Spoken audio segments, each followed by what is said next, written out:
ষষ্ঠ পর্বে আমি আপনাদের সামনে একটা কঠিন পরিস্থিতি রেখে গিয়েছিলাম।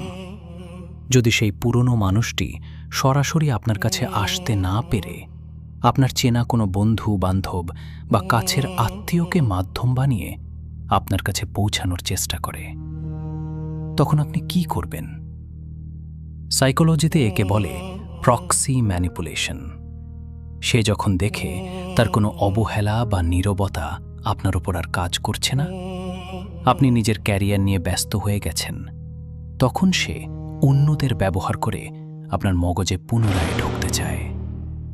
আপনার সেই চেনা মানুষগুলো এসে আপনাকে বোঝাবে, আরে ও তো খুব কষ্টে আছে, তোকে খুব মিস করছে, পুরনো সব ভুলে একটা শেষ সুযোগ দে না। খবরদার, ভুল করেও তাদের ওপর রাগ দেখাবেন না, কোনো চিল্লাচিল্লি করবেন না, কারণ আপনি রেগে গেলে তারা ভাববে আপনার ভেতর এখনো দুর্বলতা রয়ে গেছে।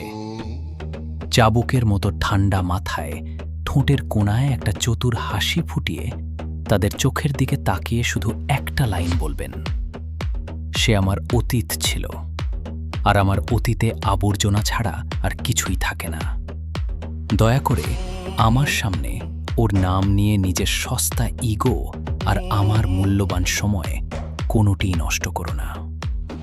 ব্যাস, খেলা ওখানেই শেষ। মনে রাখবেন, সিংহ কখনো শেয়ালের কথায় নিজের রাস্তা বদলায় না।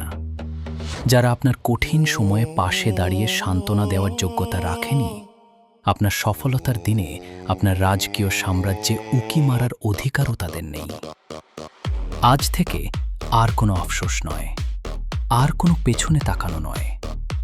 অনেক কেঁদেছেন, অনেক অবহেলিত হয়েছেন, এবার সোজা হয়ে দাঁড়ান। নিজের ক্যারিয়ার, নিজের স্বপ্ন আর নিজের সাম্রাজ্য গড়ে তুলতে নিজের পুরো শক্তি ঢেলে দিন।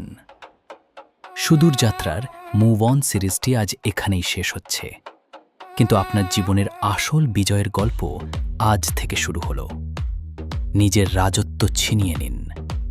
দেখা হবে পরবর্তী কোনো সিরিজে।